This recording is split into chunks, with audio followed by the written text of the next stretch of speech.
Kelishingizga nima ovqat qilib qo'ying.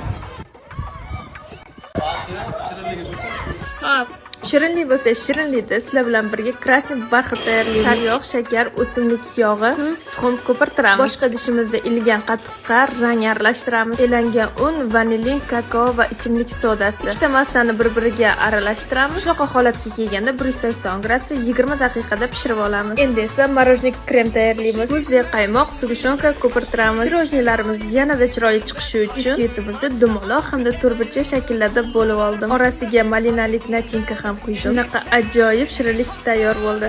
Mayli, bugun turmush o'rtog'im so'ragan shirinligi yoniga eng yaxshi ko'rgan ovqatlarni ham pishirib beraman. Go'shtimizni ham videoda ko'rsatilgandek kartoshkani ham xuddi shunaqa qilib to'g'rab olamiz. Qizib turgan yog'da ko'piklari chiqqunigacha yaxshilab qovuramiz. Piyoz, tomat pastasi hamda bir qoshiq un yaxshilab qovurib qaynatamiz. Tuz, zira, chesnok solamiz. Yaxshilab qaynab qo'yilgunigacha esa fri tayyorlaymiz. Bu bistrogan ovqat edi, faqatgina menda oxirida soladigan qaymog'im yo'q edi. Lekin shunda ham mazasi juda ham zo'r chiqdi. Turmush o'rtog'im keladigan vaqtdan bo'lib qoldi. Ovqatlarim ham, shirinliklarim ham tayyor. Shunaqa videolarni yo'qotib qo'ymaslik uchun esa menga podpis bo'lib qo'yinglar. Uyda o'zimizda restoranimizni yaratamiz.